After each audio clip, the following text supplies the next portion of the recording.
이 늙은이가 말을 안 들어? 내가 분명히 얘기했는데! 오창호가 술에 취해 소리치며 박노인의 어깨를 거칠게 밀쳤다. 박노인은 균형을 잃고 넘어져 쓰레기통이 쓰러지고 오른팔에 날카로운 통증이 느껴졌다. 여보, 그만해요. 사람들 오겠어요. 장미라는 남편을 말리는 척하며 주변을 살폈다. 이건 당신 불찰이에요. 우리 남편이 부탁한 걸 안 해서 이런 일이 생긴 거니까. 그녀의 차가운 목소리가 박노인을 더 아프게 했다. 집에 돌아온 박노인은 팔에 멍을 숨기며 침대에 누워 눈물을 참았다.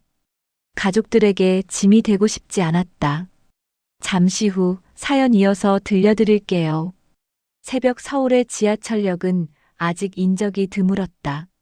공기 중에는 소독약 냄새가 희미하게 퍼져 있었고 형광등 불빛 아래로 박노인의 구부정한 뒷모습이 플랫폼을 쓸고 있었다. 시계 바늘이 아직 4시를 가리키기도 전이었다. 첫 차가 들어오려면 2시간 가까이 남았지만 박노인은 벌써 2시간째 일하고 있었다. 다른 청소부들이 오기 전에 혼자서 더 많은 구역을 맡아 청소하는 것이 그의 일과였다. 허리가 또 아프네.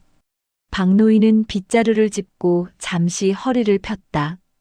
72살의 나이가 무색하게 그는 여전히 일터로 나왔다. 은퇴 후에도 일을 해야 했다.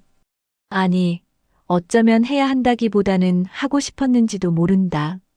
자식들 눈치 보며 집에만 있는 것보다는 차라리 몸을 움직이는 게 낫다고 생각했다. 무엇보다 자신의 힘으로 번 돈으로 손자 민호에게 작은 선물이라도 사줄 수 있다는 생각에 가슴이 따뜻해졌다. 박노인은 지하철 2호선 신도림역에서 일했다. 수많은 사람들이 오가는 환승역이라 항상 청소할 것이 많았다. 그는 다른 청소부들보다 일찍 출근해 가장 힘든 구역을 맡았다. 아무도 시키지 않았지만 그의 자존심이 그렇게 하도록 했다. 아이고, 이놈의 무릎은.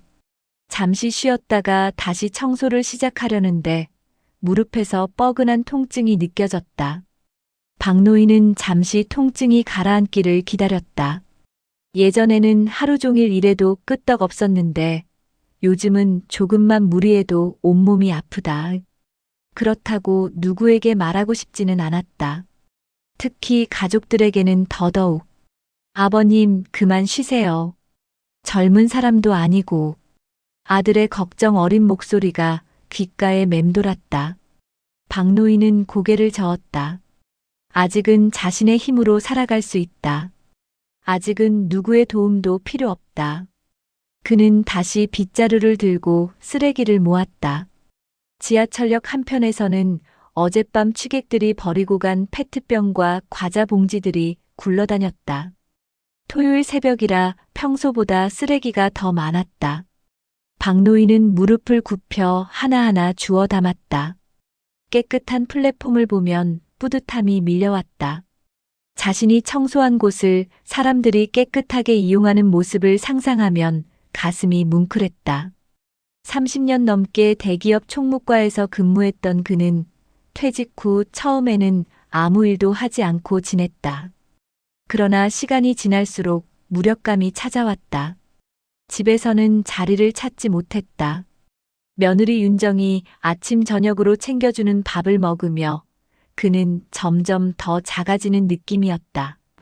특히 검사로 바쁘게 일하는 며느리 앞에서는 더욱 그랬다. 아버님, 저희가 충분히 모셔드릴 수 있어요. 편히 쉬세요. 며느리의 말이 오히려 박노인의 자존심을 건드렸다. 그래서 시작한 일이 지하철 청소부였다. 비록 몸은 힘들었지만 자신의 힘으로 돈을 벌고 가족에게 손 벌리지 않는다는 사실이 그를 일어서게 했다. 이봐요, 박씨. 익숙한 목소리에 박노인은 고개를 들었다. 지하철 관리팀장 장미라가 서 있었다. 40대 중반의 나이로 푸른색 지하철 공사 유니폼을 단정하게 입고 있었지만 얼굴은 항상 불만스러운 표정이었다. 박노인보다 30살이나 어린 나이였지만 그녀는 항상 반말을 했다. 네, 팀장님. 박노인은 공손하게 인사했다. 장미라는 불만스러운 표정으로 주변을 둘러보더니 마음에 들지 않는다는 듯 혀를 찼다. 여기 구석 청소 제대로 안 했네요. 저기 계단 밑은 또 어떻고. 첫 차 들어오기 전에 다 끝내야 하는 거 알죠? 박노인은 말없이 고개를 숙였다. 구석은 분명 아까 청소했고 계단 밑도 이미 한 번 닦았다. 하지만 말대꾸하면 더 곤란해질 것이 뻔했다. 이런 일은 일주일에 두세 번은 있었다. 청소가 아무리 깨끗해도 장미라는 항상 문제를 찾아냈다. 알겠습니다. 그리고 오늘 우리 집에 물건 좀 배달될 거예요. 퇴근길에 우리 집에 들러서 받아주세요. 아시죠? 장미라의 말은 부탁이 아니라 명령이었다. 박노인은 한숨을 삼키며 고개를 끄덕였다. 이런 일은 처음이 아니었다. 퇴근 후 개인 심부름을 시키는 것은 이제 일상이 되어버렸다. 장미라의 집에서 택배를 받고 때로는 남편 오창호가 시키는 잡다한 심부름까지 해야 했다. 네, 알겠습니다. 장미라가 떠나고 박노인은 다시 빗자루를 들었다. 얼굴에는 아무 표정도 없었지만 가슴속에서는 불편한 감정이 일렁였다. 하지만 그는 그 감정을 깊숙이 묻어두었다. 일자리를 잃을 수는 없었다. 나이든 청소부 자리는 구하기 어려웠고 이 일을 통해 얻는 월급은 비록 적지만 그에게는 중요했다. 박 아저씨, 괜찮으세요? 같이 일하는 젊은 청소부 김철수가 다가왔다. 그는 항상 박노인을 존중했고 때로는 무거운 것을 대신 들어주기도 했다. 괜찮네, 철수군. 고맙네. 박노인은 미소를 지었다. 하지만 그 미소 뒤로 숨겨진 피로감을 철수는 알아챘다. 팀장님이 또 뭘 하셨죠? 너무 무리하지 마세요. 괜찮아. 이 정도는 견딜만해. 박노인은 대답했지만 사실 점점 더 힘들어지고 있었다. 나이든 몸은 한계를 느끼고 있었고 무엇보다 팀장의 비합리적인 요구사항은 정신적으로 그를 지치게 했다. 승강장 한쪽에 쪼그려 앉아 바닥을 닦으면서 박노인은 자신의 삶을 생각했다. 대기업에서 30년을 일하고 정년 퇴직한 후 처음에는 편히 쉬려 했다. 하지만 연금만으로는 부족했고 자식들에게 손을 벌리고 싶지 않았다. 그래서 시작한 지하철 청소부 일이 벌써 5회째였다. 할아버지, 오늘은 뭐 가져오실 거예요? 문득 손자 민호의 해맑은 웃음이 떠올랐다. 초등학교 3학년인 민호는 할아버지가 일하는 모습을 자랑스러워했다. 우리 할아버지는 지하철을 깨끗하게 만드는 중요한 일을 해오라고 친구들에게 말했다는 이야기를 들었을 때 박노인의 눈시울이 뜨거워졌던 기억이 났다. 박노인의 입가에 미소가 번졌다. 오늘은 퇴근길에 민호가 좋아하는 붕어빵을 사가야겠다. 그 생각만으로도 힘든 하루가 조금은 견딜만했다. 해가 뜨기 시작하자 지하철역은 서서히 사람들로 채워졌다.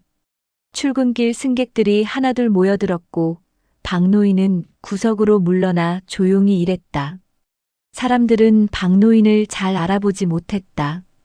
그저 지나가는 그림자처럼 스쳐 지나갔다. 때로는 누군가 그의 곁을 지나칠 때 커피를 쏟거나 쓰레기를 그의 앞에 떨어뜨리기도 했다. 죄송합니다.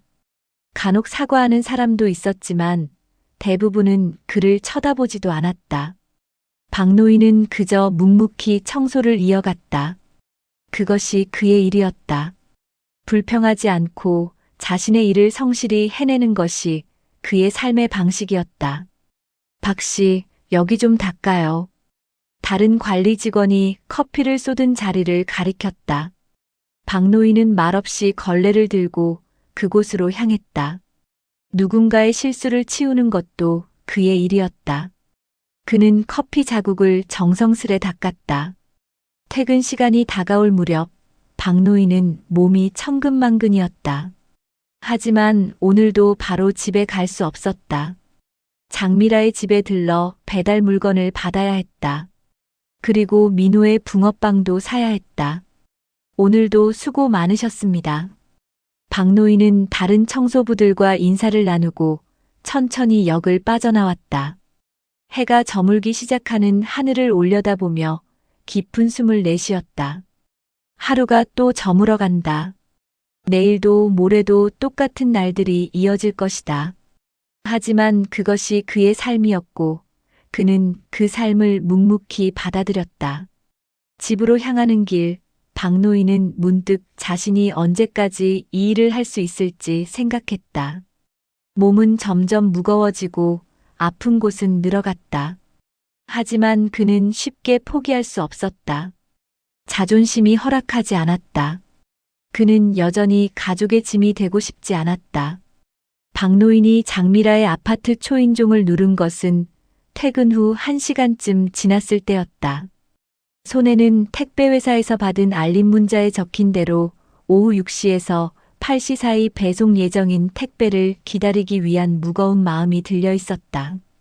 하늘은 이미 어두워졌고 그는 붕어빵 봉지를 한 손에 꼭 쥐고 있었다. 왜 이렇게 늦었어요? 벌써 7시가 넘었잖아요. 문을 연 장미라의 첫 마디는 질책이었다. 박노인은 고개를 숙였다. 죄송합니다. 퇴근하고 바로 왔는데. 택배는요? 안 보이는데? 아직 안 왔습니다. 제가 기다리다가. 장미라의 얼굴이 일그러졌다. 그녀는 한숨을 크게 내쉬었다. 그럼 언제 올지 모르는 택배를 언제까지 기다리라고요? 들어와서 기다려요. 박노인은 주저했다. 집에 가면 민호가 기다리고 있을 텐데. 하지만 장미라의 강압적인 태도에 거절할 수 없었다. 그는 조심스레 현관을 넘었다. 신발 잘 닦고 들어와요. 바닥 더럽히지 말고. 장미라의 말투는 점점 더 거칠어졌다. 마치 하인을 대하듯 명령조였다. 박노인은 말없이 신발을 벗고 거실 한쪽 구석에 앉았다. 아파트 안은 화려한 인테리어로 꾸며져 있었다. 대리석 바닥과 고급 가구들이 그를 어색하게 만들었다. 여보, 저 늙은이 왔어? 안방에서 남자의 목소리가 들렸다. 장미라의 남편 오창호였다. 50대 중반의 그는 지하철 공사 시설관리부 차장으로 박노인의 직속 상관은 아니었지만 장미라를 통해 간접적으로 그를 괴롭혔다. 네, 왔어요. 근데 택배는 아직이래요. 오창호가 방에서 나왔다. 그의 얼굴은 술기운으로 붉게 물들어 있었다. 불안정한 걸음걸이로 박노인 앞에 섰다. 야, 박씨. 자네 요즘 일 좀 제대로 하는가? 장 팀장이 자네 일 못한다고 맨날 얘기하던데. 박노인은 고개를 숙인 채 대답했다. 죄송합니다. 더 열심히 하겠습니다. 오창호는 비틀거리며 소파에 앉았다. 그의 눈빛이 흔들렸다. 이봐, 내가 자네 같은 나이에는 말이야. 회사에서 밤새 일해도 끄떡없었어. 요즘 젊은 사람들은 일을 안 하려고 해서 문제야. 자네도 그런가? 박노인은 입술을 깨물었다. 자신이 70이 넘은 노인이라는 사실을 오창호는 무시하고 있었다. 그리고 자신이 얼마나 성실하게 일하는지도 모른 채 말이다. 전 최선을 다하고 있습니다. 최선? 그게 최선이야? 장 팀장 말로는 자네가 일도 느리고 제대로 안 한다던데. 장미라가 부엌에서 물을 따르며 끼어들었다. 맞아요. 요즘 청소 상태가 영 엉망이에요. 오늘 아침에도 플랫폼 구석에 쓰레기가 그대로 있더라고요. 박노인은 억울함을 삼켰다. 그가 담당한 구역은 항상 깨끗했다. 오히려 다른 청소부들이 미처 하지 못한 부분까지 그가 챙겼다. 하지만 말해봤자 소용없을 것이다. 죄송합니다. 앞으로 더 신경 쓰겠습니다. 오창호는 갑자기 웃음을 터뜨렸다. 자네 참 재밌는 사람이야. 그 나이에 뭘 더 어쩌겠다고. 그냥 젊은 사람들 자리나 비켜주지 그래. 박노인의 손이 떨렸다. 그는 그동안 참아왔던 모든 모욕을 참으며 고개만 숙였다. 이 일을 포기할 수 없었다. 아직은. 그때 초인종이 울렸다. 택배가 도착한 것이다. 박노인은 안도의 한숨을 내쉬었다. 내가 받을게요. 박노인이 일어났지만 장미라가 말했다. 그냥 앉아 있어요. 내가 받을게요. 장미라가 현관문으로 향하는 동안 오창호는 테이블 위에 소주병을 들었다. 이미 반쯤 비워진 병이었다. 이봐, 박씨. 한잔 할래? 아, 그러고 보니 자네 나이엔 술도 못 마시겠구먼. 비웃음 섞인 말투였다. 박노인은 아무 말도 하지 않았다. 오창호는 술을 더 마시더니 갑자기 목소리를 높였다. 야, 뭐 할 말 없어? 내가 자네보다 어리다고 무시하는 건가? 박노인은 당황했다. 아닙니다. 전혀 그렇지 않습니다. 그럼 왜 대답을 안 해? 내가 말을 걸면 대답을 해야지. 오창호의 목소리가 점점 커졌다. 그때 장미라가 택배 상자를 들고 들어왔다. 여보, 왜 소리를 지르세요? 이 늙은이가 날 무시해. 장미라는 택배 상자를 테이블 위에 내려놓았다. 그리고 한숨을 쉬며 말했다. 박씨, 이제 가봐요. 근데 내일 아침에 우리 집에 일찍 와서 창문 좀 닦아주세요. 청소업체 부르기는 귀찮고. 박노인은 어이가 없었지만 표정을 감추며 일어섰다. 알겠습니다. 몇 시에 오면 될까요? 8시쯤이요. 출근 전에 끝내야 하니까 일찍 오세요. 박노인은 자신의 퇴근 시간이 새벽 3시라는 것을 생각했다. 집에 돌아가 잠시 쉬었다가 다시 나와야 했다. 하지만 거절할 수 없었다. 박노인이 현관으로 향하는데 오창호가 갑자기 소리쳤다. 이봐, 가기 전에 이것 좀 정리하고 가. 그는 소주병과 안주가 어지럽게 놓인 테이블을 가리켰다. 장미라는 무표정하게 지켜보기만 했다. 여보, 그냥 내가 치울게요. 아니, 이왕 온 김에 하라고. 돈 받고 일하는 사람이잖아. 박노인은 천천히 테이블로 돌아와 빈 병과 그릇들을 정리했다. 그의 손이 떨렸지만 최대한 감정을 억누르며 일했다. 오창호는 그런 박노인을 비웃듯 쳐다보았다. 봐봐, 저렇게 느린데 어떻게 제대로 청소를 하겠어? 장미라는 남편의 말에 동조했다. 그러게요. 요즘 젊은 청소부들도 많은데 굳이 이런 노인네를. 두 사람은 마치 박노인이 없는 것처럼 그에 대해 이야기했다. 박노인은 자존심이 상했지만 참았다. 이를 잃을 수는 없었다. 마침내 정리를 마치고 현관으로 향했다. 장미라가 문을 열어주며 말했다. 내일 아침 잊지 말고요. 8시 정각에. 네, 알겠습니다. 박노인은 고개를 숙이며 아파트를 나왔다. 밤 공기가 차가웠다. 그는 깊은 한숨을 내쉬었다. 손에 든 붕어빵은 이미 차가워져 있었다. 민호에게 줄 선물이었는데 집으로 향하는 발걸음이 무거웠다. 그는 문득 자신의 인생이 어쩌다 이렇게 되었는지 생각했다. 한때는 대기업에서 인정받던 직원이었다.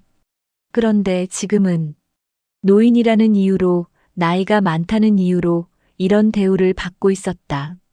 아파트 단지를 지나치며 박노인은 창가에 보이는 행복한 가족들의 모습을 바라보았다. 저 안에는 그런 모욕을 받지 않는 삶이 있을까? 그는 고개를 저었다. 자신의 가족에게는 이런 모습을 보여줄 수 없었다. 특히 검사인 며느리와 손자 민호에게는. 집 앞에 도착했을 때 그는 잠시 멈춰섰다. 깊은 숨을 들이마시고 표정을 정리했다. 그리고 가능한 한 밝은 얼굴로 현관문을 열었다.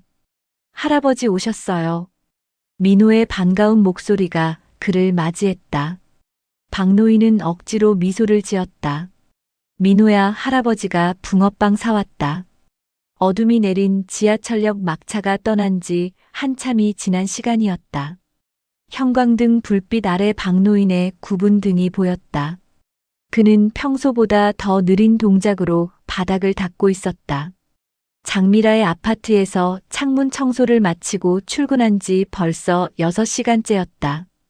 잠을 제대로 자지 못한 탓에 온몸이 천근만근이었다. 박 씨, 오늘은 일찍 들어가지 그래요? 같이 일하는 김철수가 걱정스러운 얼굴로 다가왔다. 그는 박노인의 창백한 얼굴색과 떨리는 손을 눈치챘다. 괜찮네. 조금만 더 하면 끝나. 박노인은 힘겹게 미소를 지었지만 그의 눈에는 피로가 가득했다. 사실 그는 이틀째 제대로 쉬지 못했다. 장미라의 지시로 아침에 그들의 아파트 창문을 닫고 점심때는 오창호가 시킨 대로 그의 차를 세차하고 저녁에는 다시 지하철역으로 출근했다. 몸은 이미 한계에 다다르고 있었다. 정말 괜찮으세요? 얼굴이 너무 안 좋아 보여요. 걱정 말게. 늙은이 고생은 고생도 아니야. 박노인은 웃으려 했지만 갑자기 현기증이 일었다. 그는 잠시 벽에 기대어 서야 했다. 김철수가 걱정스럽게 그의 팔을 붙잡았다. 박 아저씨, 괜찮아. 잠시 어지러웠을 뿐이야. 그때 영무실에서 장미라가 걸어 나왔다. 그녀는 박노인을 보더니 눈살을 찌푸렸다. 또 일 안 하고 서 있어요? 벽에 기대서 뭐 해요? 김철수가 대신 말했다. 팀장님, 박 아저씨가 많이 아파 보이세요. 오늘은 좀 일찍 보내주시는 게. 내가 당신한테 물었나요? 자기 일이나 신경 쓰세요.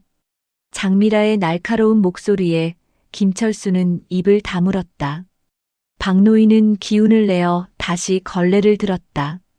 죄송합니다. 곧 끝내겠습니다. 장미라는 팔짱을 끼고 서서 박노인을 노려보았다. 청소구역이 더 넓어졌어요.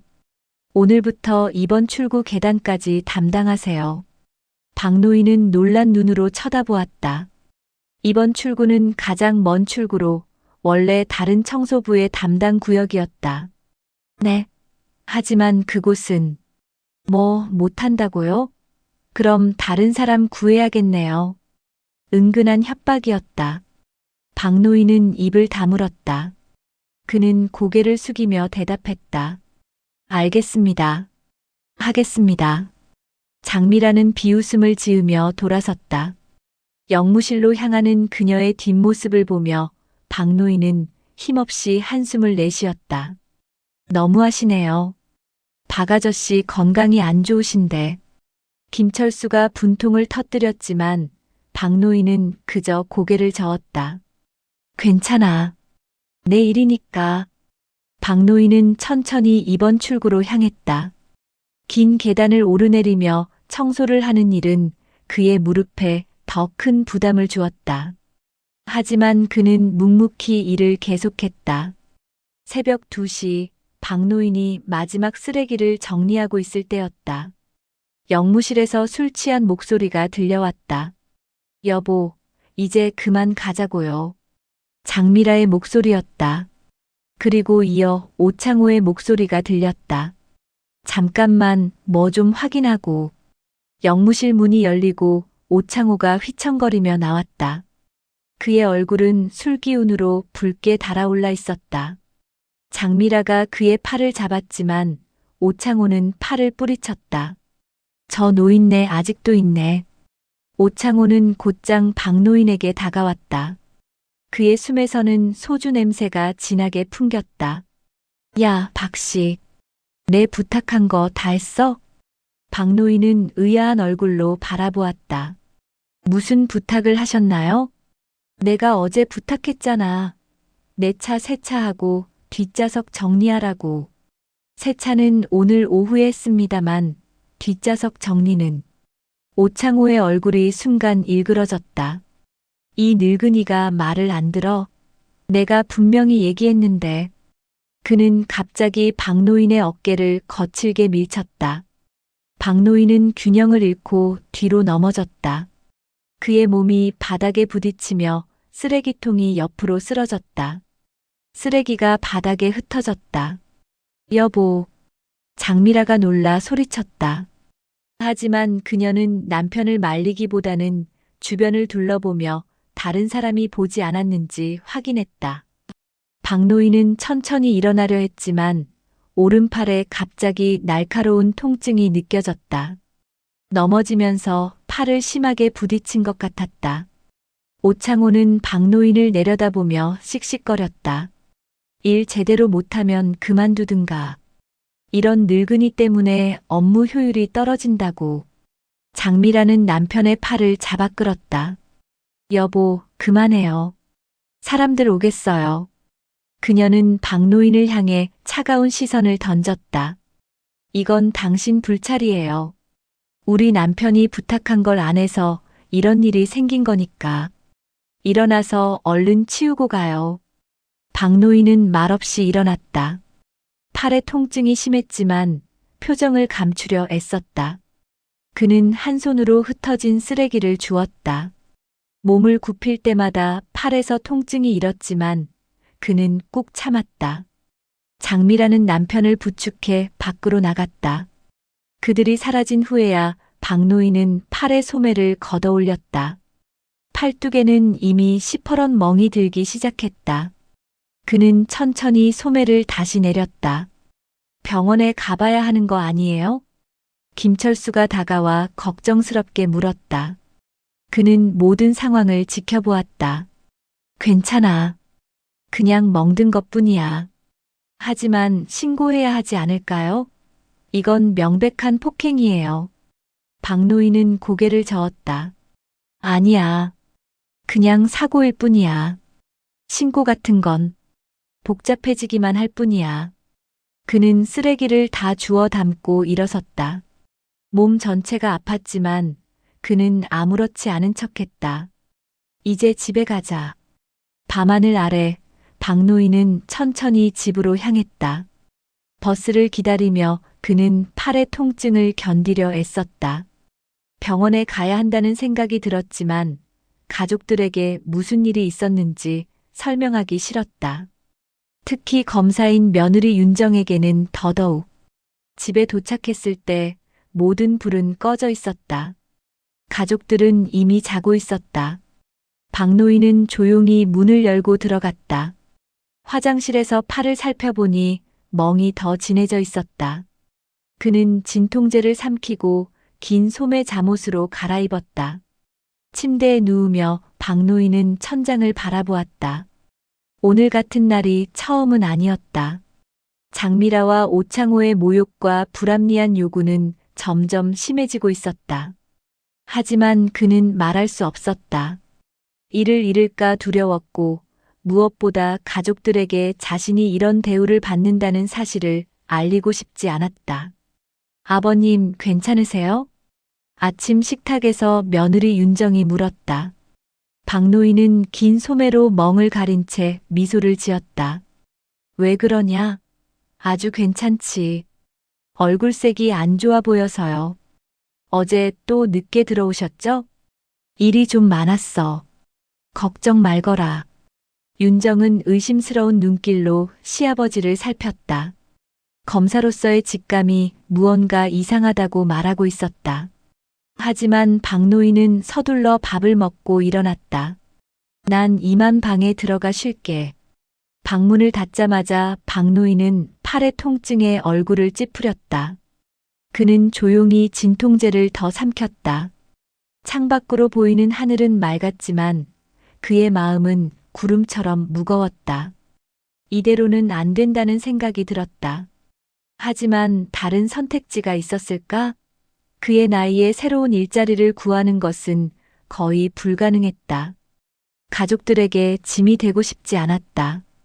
그는 깊은 한숨을 내쉬었다.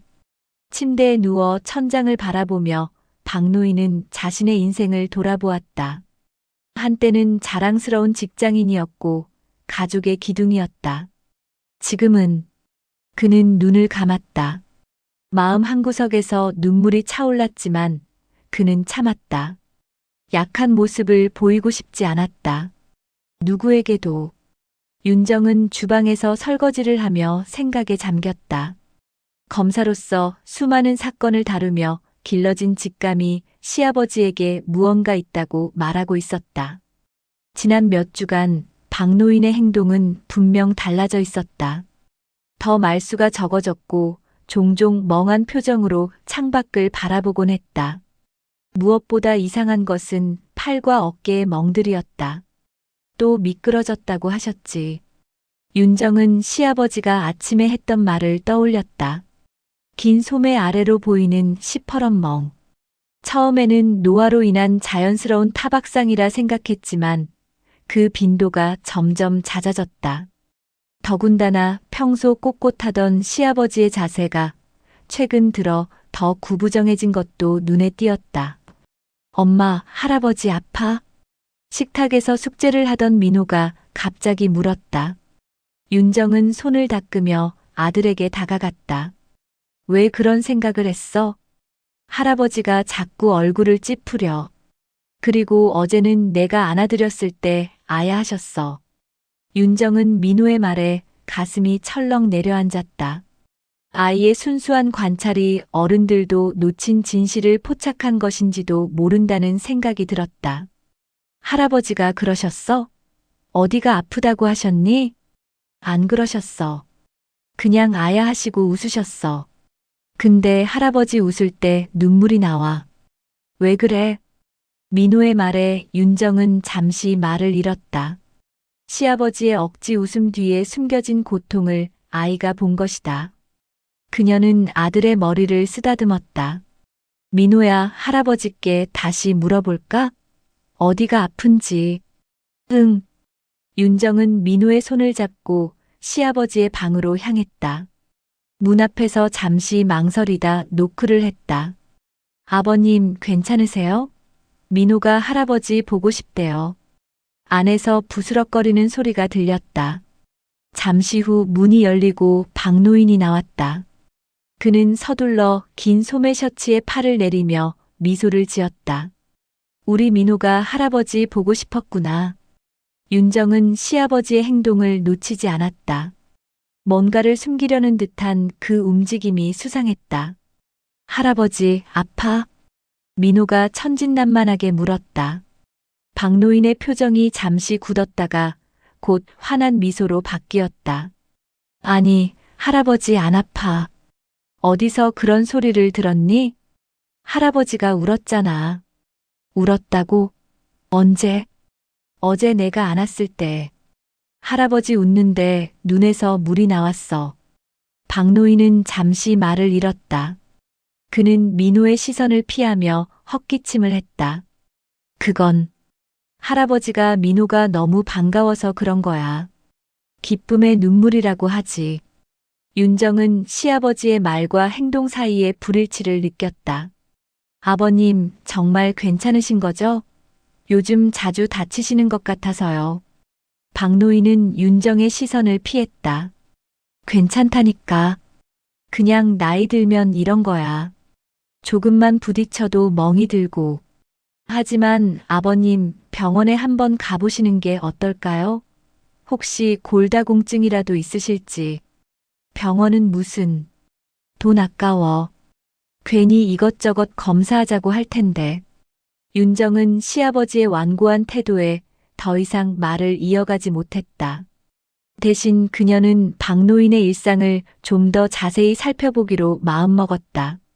아버님, 요즘 직장에서는 어떠세요? 동료들이랑 잘 지내시고? 박노인의 눈빛이 흔들렸다. 그냥 그렇지. 늙은이가 있다고 특별히 챙겨주진 않지만 그래도 괜찮아. 혹시 힘든 일 있으시면 말씀해 주세요. 제가 도울 수 있는 일이 있을지도 모르잖아요. 박노인은 갑자기 어색한 웃음을 지었다. 무슨 소리야. 늙은이 걱정할 시간에 너희 일이나 잘해. 검사님이 바쁘실 텐데. 그 말과 함께 박노인은 방으로 돌아가려 했다. 그때 민호가 불쑥 물었다. 할아버지, 내일 학교 와줘. 할아버지 직업 소개하는 날이야. 박노인은 멈춰섰다. 그의 등이 굳어 보였다. 할아버지 직업이 뭐가 대단하다고. 다른 친구들 할아버지는 사장님도 있고. 난 할아버지가 지하철 청소하는 거 자랑스러워요. 할아버지 덕분에 지하철이 깨끗해진대요. 선생님도 그러셨어요. 민호의 순수한 말에 박노인의 눈시울이 붉어졌다.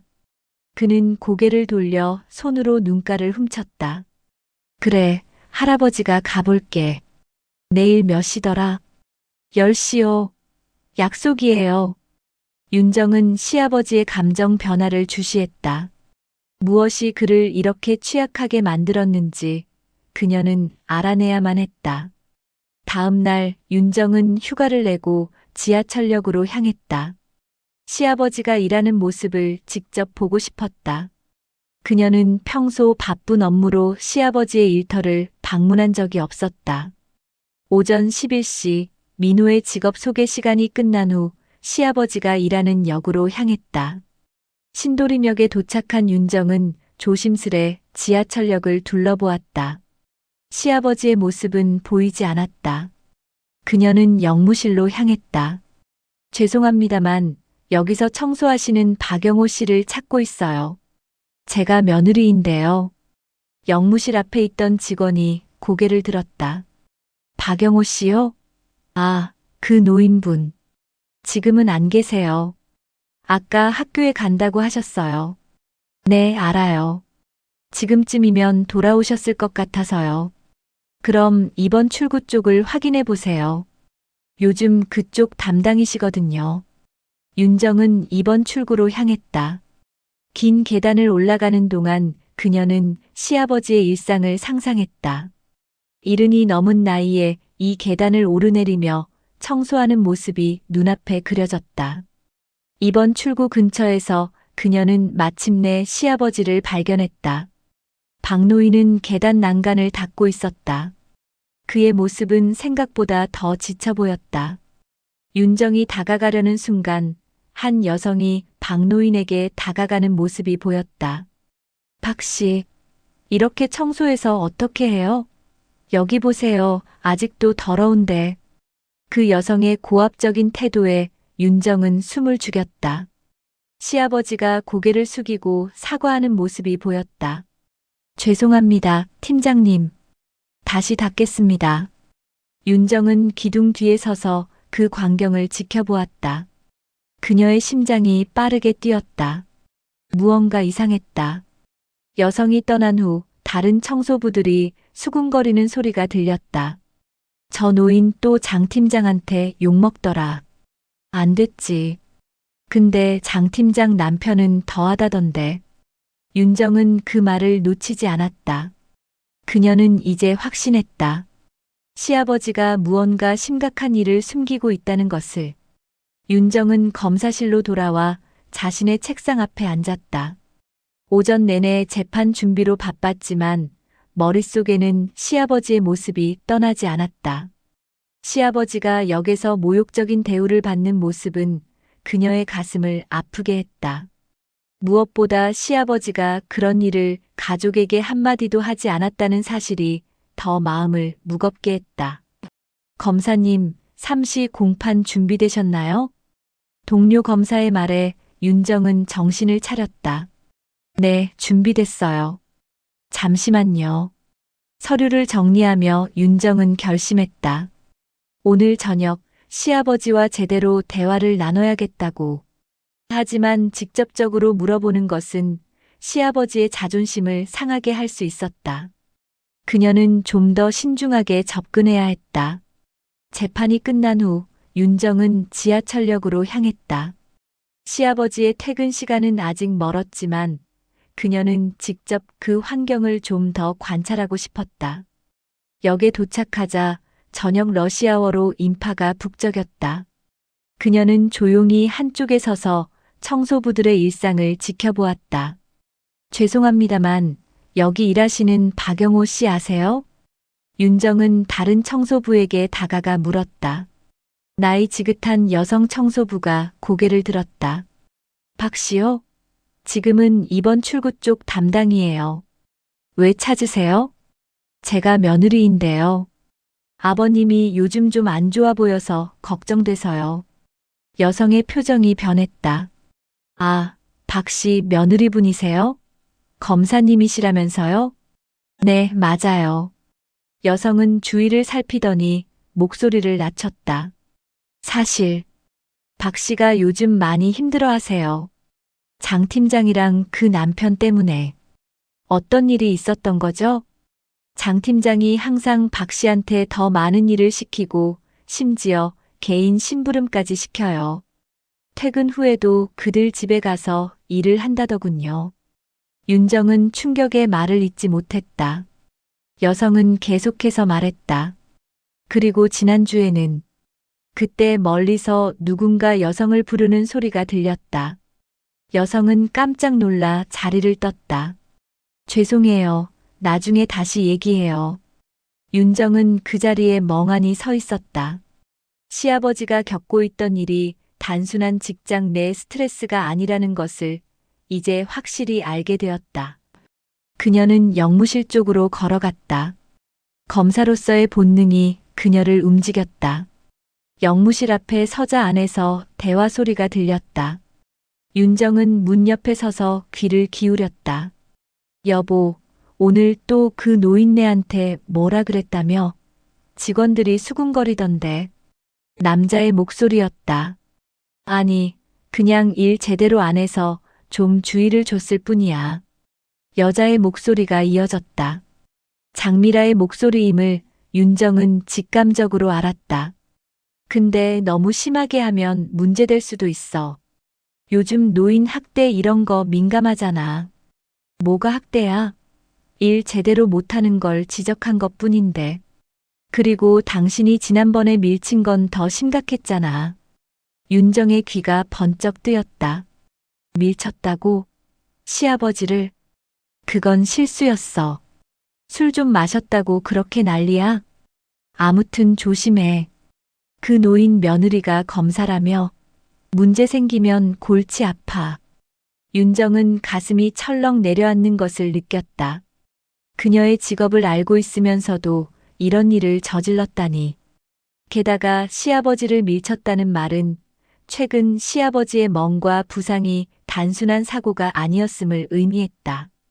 윤정은 급히 그 자리를 떠났다. 머릿속이 복잡했다.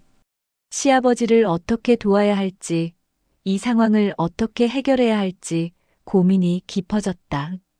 집으로 돌아가는 지하철 안에서 윤정은 법적 조치를 생각했다.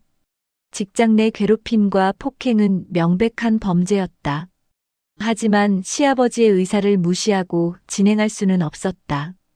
그녀는 먼저 확실한 증거를 수집해야 했다. 집에 도착하자 시아버지는 아직 퇴근하지 않은 상태였다. 민호는 학교에서 돌아와 숙제를 하고 있었다. 엄마, 오늘 할아버지가 학교 오셨어요. 다른 친구들이 할아버지 이야기 들으면서 박수도 쳤어요. 윤정은 아들의 해맑은 미소에 마음이 아팠다. 민호는 할아버지를 자랑스러워했지만 할아버지가 겪고 있는 어려움은 알지 못했다. 그랬구나. 할아버지가 뭐라고 이야기하셨어? 지하철을 깨끗하게 만드는 일이 얼마나 중요한지 말씀하셨어요. 그리고 사람들이 안전하게 다닐 수 있도록 도와주는 일이라고 하셨어요. 윤정은 미소를 지었지만 눈가에는 눈물이 맺혔다. 그토록 자존심 강한 시아버지가 손자 앞에서는 자신의 일을 자랑스럽게 이야기했을 것이다. 저녁 시간 시아버지가 퇴근했다. 평소보다 더 피곤해 보이는 얼굴로 현관문을 열고 들어왔다. 아버님, 오늘 학교 다녀오셨다면서요? 민호가 너무 좋아하더라고요. 박노인은 작은 미소를 지었다. 그래, 우리 민호가 할아버지라고 자랑하더라. 창피할 줄 알았는데 오히려 자랑스럽다고. 그의 목소리가 살짝 떨렸다. 윤정은 시아버지의 어깨를 조심스레 바라보았다. 오늘도 긴 소매 옷을 입고 있었다. 아버님, 오늘 아버님 직장에 잠깐 들렀었어요. 박노인의 표정이 굳었다. 뭐라고? 왜? 그냥 아버님 일하시는 모습이 궁금해서요. 시아버지의 눈빛이 흔들렸다. 그는 서둘러 방으로 향했다. 피곤하니 먼저 들어가 쉴게. 윤정은 시아버지의 뒷모습을 바라보았다. 그의 움직임이 어색했고 왼쪽 어깨를 조심스럽게 감싸는 듯했다. 그녀는 결심했다. 내일 당장 지하철역에 CCTV 자료를 확인해야겠다고. 다음 날 아침 윤정은 출근길에 지하철 공사 본사로 향했다. 검사의 신분으로 CCTV 자료를 요청하는 것은 어렵지 않았다. 그녀는 공식적인 수사는 아니지만 잠재적 범죄 행위에 대한 확인이 필요하다고 설명했다. 신도림역에 지난 한 달간 CCTV 자료를 요청합니다. 특히 이번 출구와 영무실 주변 영상이요. 담당자는 고개를 끄덕였다. 네, 검사님. 자료 준비하는데 시간이 좀 걸립니다. 오후에 준비될 거예요. 윤정은 기다렸다. 오후가 되어 그녀는 준비된 CCTV 자료를 받아 사무실로 돌아왔다. 문을 닫고 영상을 확인하기 시작했다. 처음에는 별다른 이상이 보이지 않았다. 시아버지가 묵묵히 일하는 모습, 사람들이 오가는 모습. 하지만 일주일 전 새벽 영상에서 그녀는 충격적인 장면을 발견했다. 영무실에서 술에 취한 남자가 나오는 모습. 그리고 시아버지에게 다가가 거칠게 밀치는 장면. 윤정은 숨을 멈췄다. 화면 속 시아버지는 균형을 잃고 넘어져 바닥에 부딪혔다. 그리고 여자가 나와 남자를 말리는 듯 했지만 오히려 시아버지를 질책하는 모습이었다. 이 늙은이. 화면 속 여자의 입모양이 그렇게 읽혔다. 윤정은 주먹을 꽉 쥐었다. 그녀의 온몸이 분노로 떨렸다. 윤정의 손가락이 키보드 위에서 떨렸다. CCTV 영상을 몇 번이고 돌려보며 그녀는 분노를 억누르려 노력했다. 법정에서 수많은 범죄 증거를 다뤄온 그녀였지만 이번만큼은 감정을 제어하기 어려웠다. 화면 속에서 시아버지가 넘어지는 순간이 계속해서 머릿속을 맴돌았다. 이게 한 번만 있었던 일이 아니겠지. 윤정은 다른 날짜의 영상들도 확인했다. 그녀의 예상대로 비슷한 패턴의 괴롭힘이 여러 차례 발견됐다. 장미라가 시아버지에게 소리치는 장면, 다른 청소 구역까지 시키는 모습, 심지어 개인 물건을 들고 퇴근하는 시아버지의 모습까지. 모든 것이 명백한 직장 내 괴롭힘과 부당 노동 행위였다. 윤정은 컴퓨터 화면을 응시하며 깊은 한숨을 내쉬었다. 법적으로 어떻게 접근해야 할지 고민했다. 직장 내 괴롭힘, 폭행, 강요. 모두 처벌 가능한 범죄였다. 하지만 시아버지의 의사를 무시하고 진행할 수는 없었다. 게다가 가족 문제와 직업적 판단 사이에서 그녀는 갈등했다. 김 검사님 괜찮으세요? 얼굴이 안 좋아 보여요. 동료 검사의 말에 윤정은 정신을 차렸다. 네. 괜찮아요. 개인적인 일로 좀 고민이 있어서요. 무슨 일 있으세요? 도움이 필요하시면 말씀하세요. 윤정은 잠시 고민하다 입을 열었다. 혹시 노인 학대와 직장 내 괴롭힘이 겹친 사례를 다뤄본 적 있나요? 동료는 놀란 표정을 지었다. 특이한 질문이네요. 제가 알기론 직장에서의 노인 학대는 증거 확보가 어려워 기소까지 가는 경우가 드물어요. 피해자가 신고를 꺼리는 경우가 많고요. 그렇죠. 피해자가 신고를 원하지 않는다면 어떻게 해야 할까요? 정황 증거가 충분하다면 검찰이 직권으로 수사할 수도 있지만 피해자의 협조 없이는 어렵죠. 혹시 진행 중인 사건인가요? 윤정은 고개를 저었다. 아니요, 그냥 궁금해서요. 그녀는 CCTV 영상 파일을 저장했다. 증거는 확보했지만 이제 더 중요한 것은 시아버지와의 대화였다. 시아버지의 자존심을 지키면서도 이 문제를 해결할 방법을 찾아야 했다. 퇴근 후 윤정은 집으로 향했다. 머릿속에는 시아버지에게 어떻게 이야기를 꺼낼지 고민이 가득했다. 현관문을 열자 민호가 달려와 안겼다. 엄마, 오늘 할아버지가 일찍 오셨어요. 윤정은 놀라 고개를 들었다.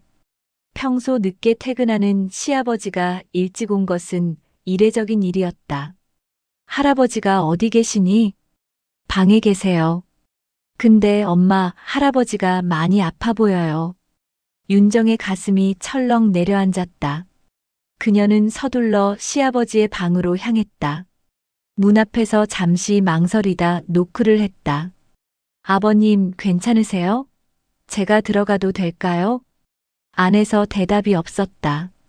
윤정은 조심스럽게 문을 열었다. 시아버지는 침대에 누워 있었다. 얼굴은 창백했고 이마에는 식은땀이 맺혀 있었다. 아버님.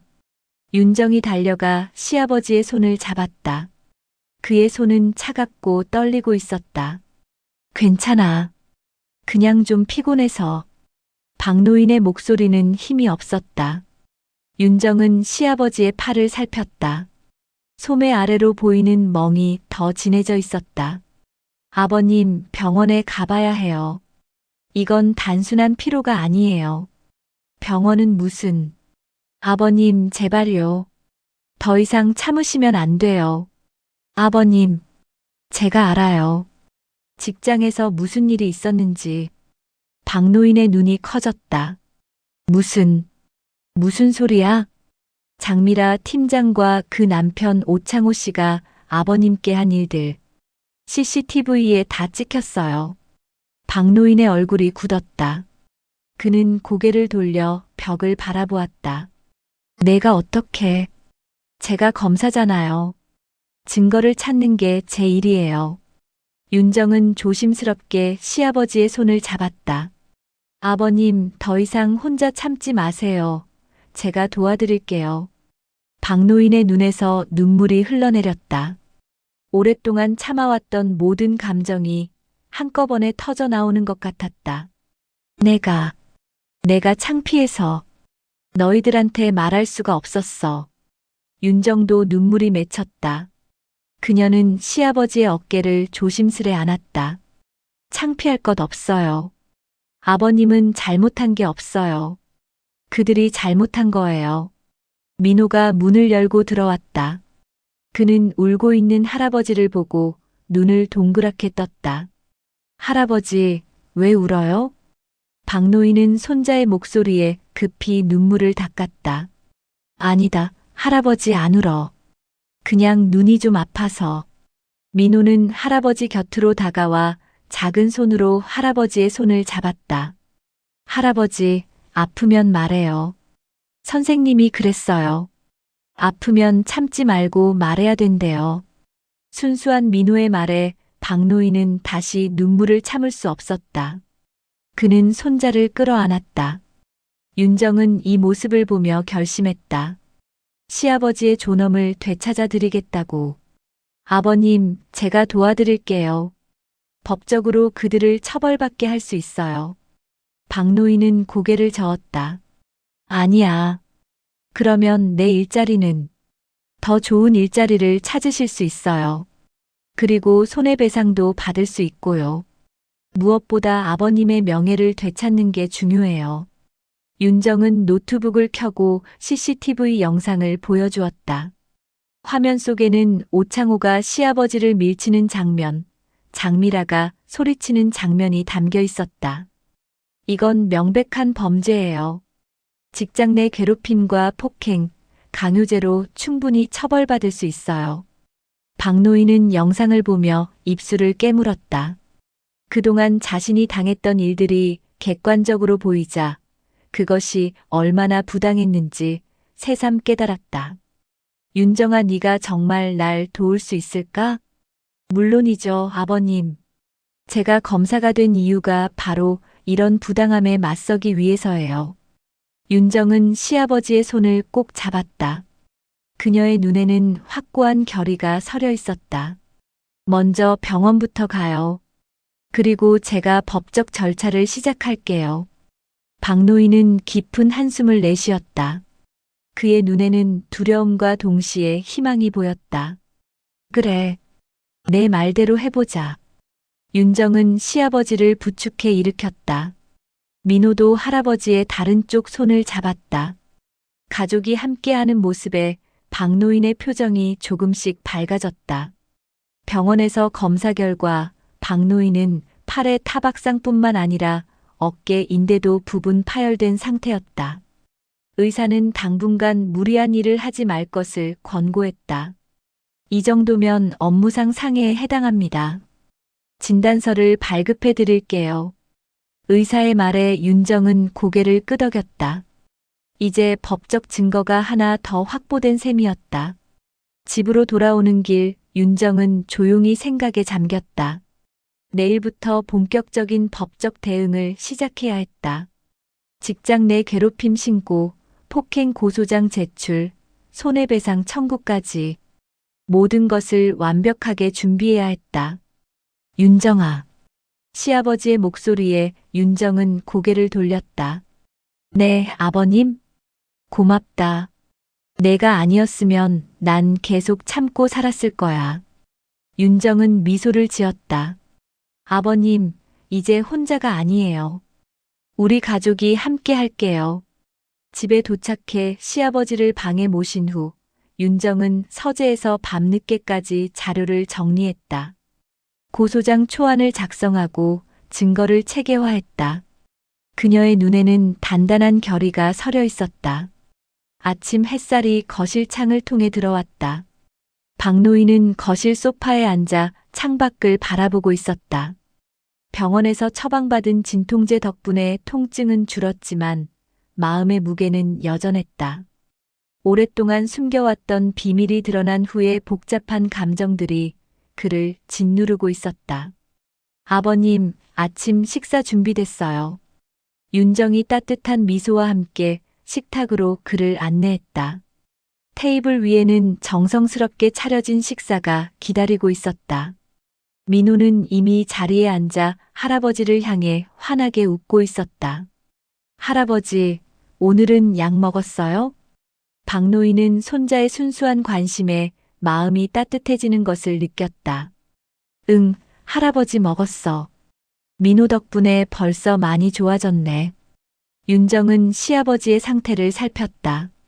겉으로는 평온해 보였지만 그의 눈에는 여전히 불안과 걱정이 서려 있었다. 오늘은 중요한 날이었다. 윤정이 준비한 고소장을 제출하고 시아버지와 함께 정식으로 진술을 하기로 한 날이었다. 아버님, 오늘 준비 많이 필요하진 않아요. 제가 어제 모든 서류를 준비했고 증거도 정리해뒀어요. 아버님은 그냥 있었던 일을 그대로 말씀해 주시면 돼요. 박노인은 숟가락을 내려놓고 깊은 숨을 내쉬었다. 윤정아, 내가 정말 이렇게 해도 될까? 나이 든 사람이 이런 일로. 윤정은 시아버지의 손을 꼭 잡았다. 아버님, 나이와 상관없이 부당한 대우는 잘못된 거예요. 그들이 아버님께 한 일은 범죄예요. 아버님의 존엄을 지키는 것이 중요해요. 박노인의 눈에 맺힌 눈물이 그의 주름진 뺨을 타고 흘러내렸다. 내가 너무 자존심 때문에 말을 못했어. 늙은이가 쓸모없어서 괴롭힘 당한다고 생각하면 너희가 실망할까봐. 아버님, 저희는 절대 실망하지 않아요. 오히려 아버님이 그 모든 어려움을 견디며 일하신 것이 자랑스러워요. 하지만 이제는 더 이상 혼자 감당하지 않으셔도 돼요. 민호도 할아버지 옆으로 다가와 작은 손으로 할아버지의 팔을 쓰다듬었다. 할아버지, 울지 마세요. 제가 지켜드릴게요. 박노인은 손자의 말에 웃음을 지었다. 그는 민호의 머리를 쓰다듬으며 고개를 끄덕였다. 아침 식사 후 윤정과 박노인은 검찰청으로 향했다. 윤정은 동료들에게 개인적인 사건임을 설명하고 공정한 수사를 위해 다른 검사에게 사건을 배당해 줄 것을 요청했다. 동료들은 상황을 이해하고 적극적으로 도움을 주었다. 박영호님, 이제부터 진술하실 내용은 모두 녹음되며 법적 증거로 사용될 수 있습니다. 있었던 일을 편안하게 말씀해 주시면 됩니다. 조사실에서 담당 검사가 부드럽게 말했다. 박노인은 윤정을 바라보았고 그녀는 격려의 미소를 지어 보였다. 네, 시작할게요. 박노인은 천천히 이야기를 시작했다. 처음에는 목소리가 떨렸지만 말을 이어갈수록 점점 또렷해졌다. 지하철 청소부로 일하게 된 경위부터 장미라와 오창호에게 당한 모욕적인 대우, 부당한 업무 강요, 그리고 마지막 폭행 사건까지 모든 일들이 하나하나 밝혀졌다. 그들은 제가 나이 들었다는 이유로 저를 사람 취급하지 않았습니다. 이 늙은이라고 부르며 제가 할 수 없는 일들을 시키고. 박노인의 목소리가 흔들렸다. 윤정은 시아버지의 손을 꼭 잡아주었다. 그래서 왜 더 일찍 신고하지 않으셨나요? 담당 검사가 조심스럽게 물었다. 일자리를 잃을까봐. 그리고 가족들에게 짐이 될까봐 두려웠습니다. 내가 무능해서 그런 일을 당한다고 생각할까봐. 진술이 끝나고 담당 검사는 CCTV 영상과 병원 진단서, 목격자 진술 등의 증거를 검토했다. 충분한 증거가 확보됐습니다. 직장 내 괴롭힘과 폭행, 강요 혐의로 장미라와 오창호 씨에 대한 수사를 진행하겠습니다. 윤정은 안도의 한숨을 내쉬었다. 첫 관문을 통과한 것이다. 이제 법적 절차가 본격적으로 시작될 것이었다. 검찰청을 나오며 박노인은 문득 발걸음을 멈추었다. 그의 눈에는 복잡한 감정이 어려 있었다. 윤정아, 이렇게 하면 정말 나아질까? 윤정은 시아버지를 바라보며 단호하게 대답했다. 네, 아버님. 이건 단순히 복수가 아니에요. 아버님뿐만 아니라 같은 상황에 처한 다른 노인분들을 위한 일이기도 해요. 이런 부당한 대우가 더 이상 계속되어선 안 돼요. 박노인은 천천히 고개를 끄덕였다. 그의 표정에 결의가 서렸다. 그래, 내 말이 맞아. 내가 참는다고 문제가 해결되는 건 아니지. 집으로 돌아가는 길, 윤정의 전화기가 울렸다. 직장 동료였다. 김 검사님, 박영호님 사건 관련해서 연락드렸어요. 지하철 공사에서 내부 조사를 시작했고 언론에서도 관심을 보이고 있어요. 몇몇 기자들이 인터뷰를 요청했습니다. 윤정은 놀라며 시아버지를 바라보았다. 언론에 알려졌나요? 네, 노인 근로자 학대 사례로 주목받고 있어요. 특히 피해자의 며느리가 검사라는 점이 관심을 끌고 있고요. 통화를 마친 윤정은 시아버지에게 상황을 설명했다. 아버님, 사건이 언론에 알려졌어요. 인터뷰 요청도 들어왔고요. 박노인의 얼굴이 굳었다. 언론? 그럼 모든 사람들이 알게 되는 건가? 네. 하지만 이건 오히려 좋은 기회일 수도 있어요.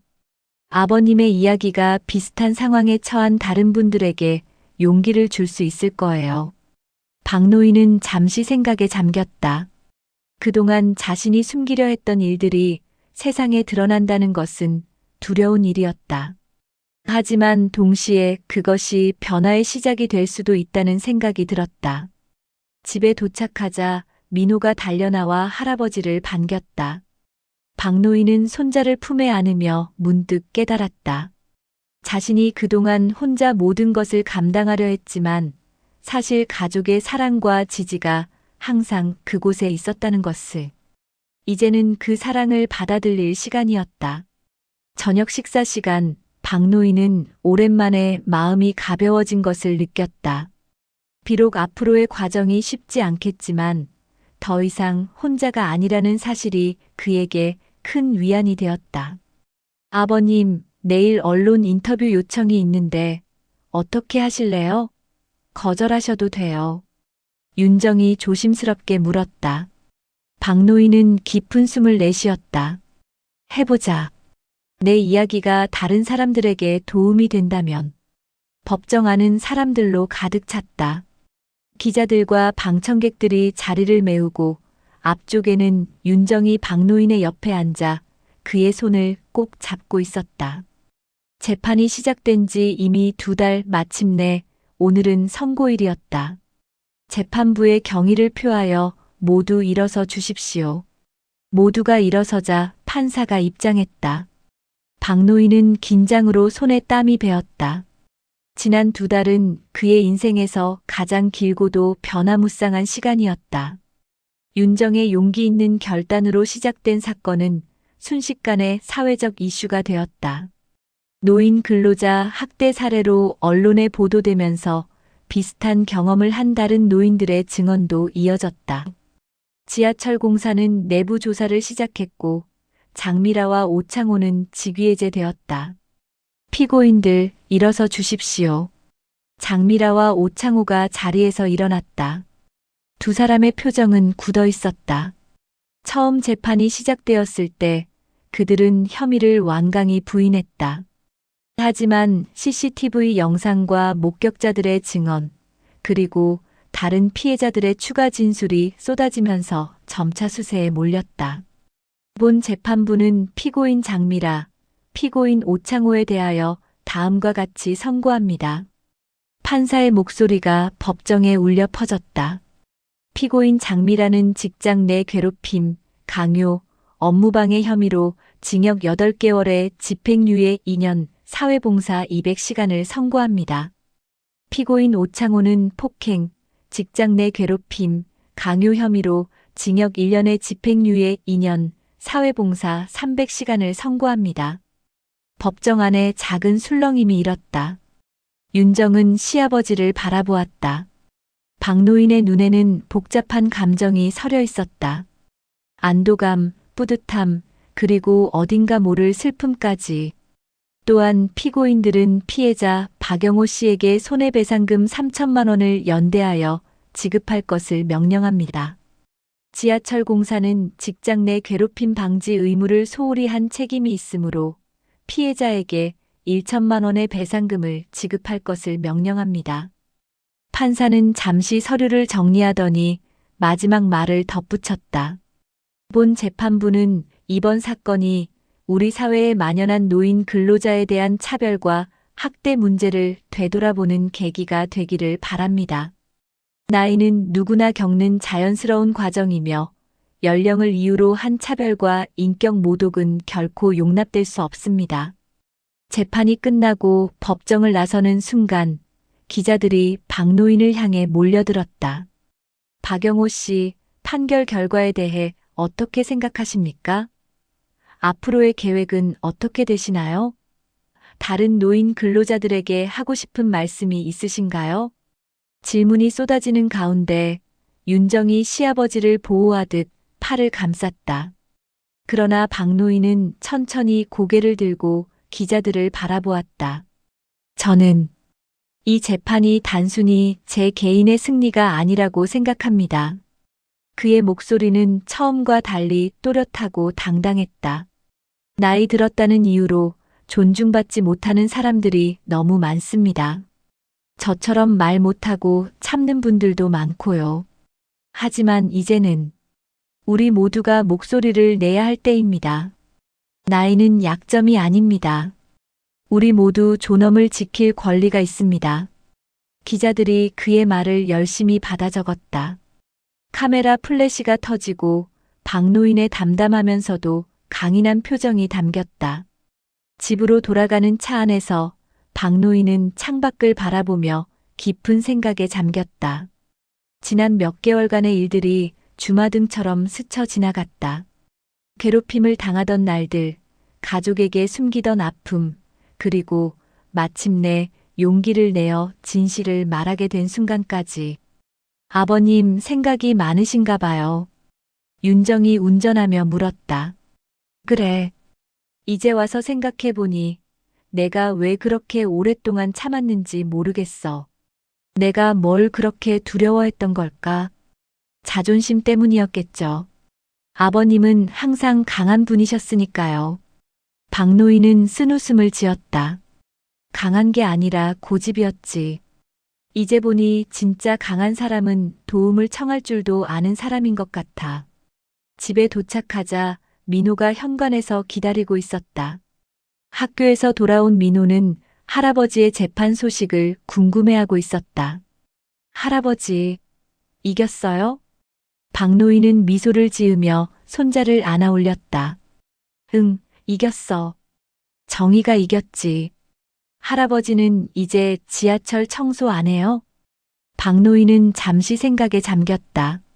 재판 과정에서 지하철 공사는 그에게 다시 일할 수 있는 기회를 제안했다.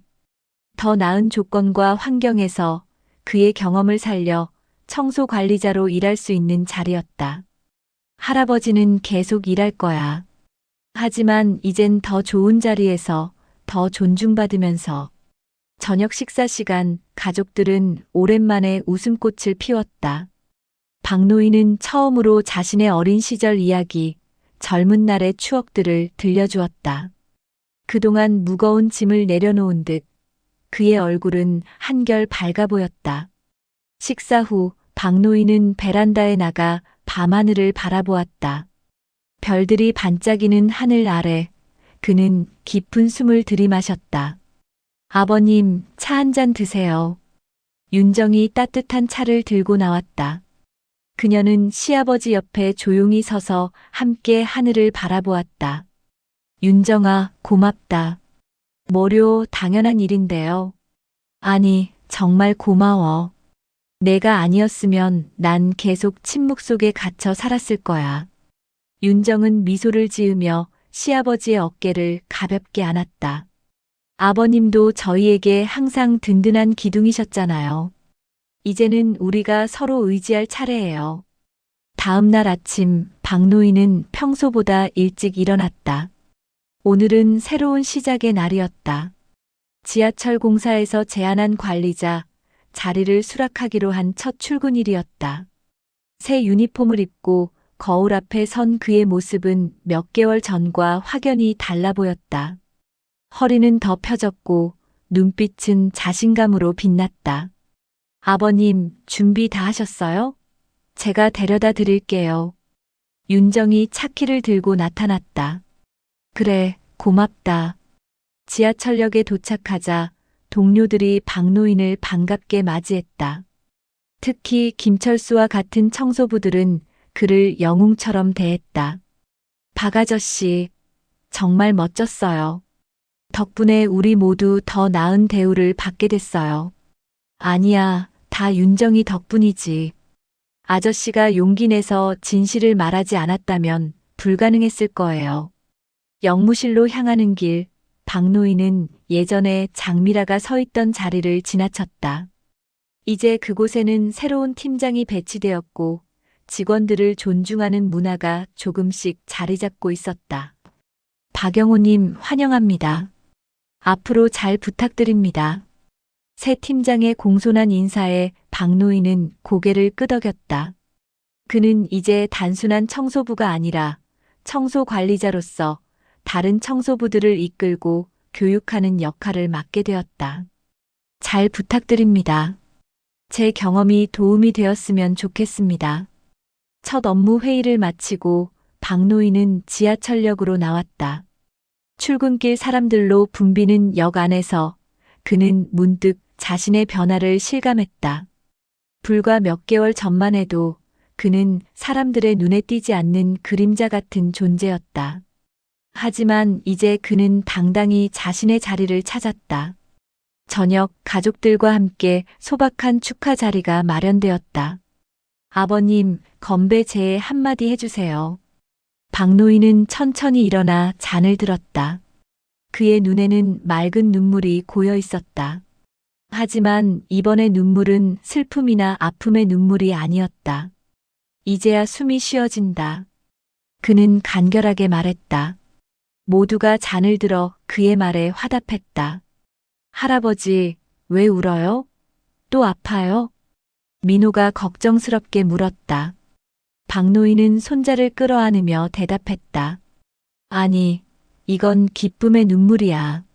할아버지가 정말 행복해서 나는 눈물이지. 민호는 환하게 웃으며 할아버지의 눈물을 닦아주었다. 박노인은 깊은 숨을 내쉬며 미소를 지었다. 이 영상이 마음에 드셨나요? 어디에서 이 이야기를 듣고 계셨는지 댓글로 남겨주시면 저도 함께 그 풍경을 상상해 보겠습니다. 여러분의 한마디가 누군가에겐 큰 위로와 응원이 됩니다.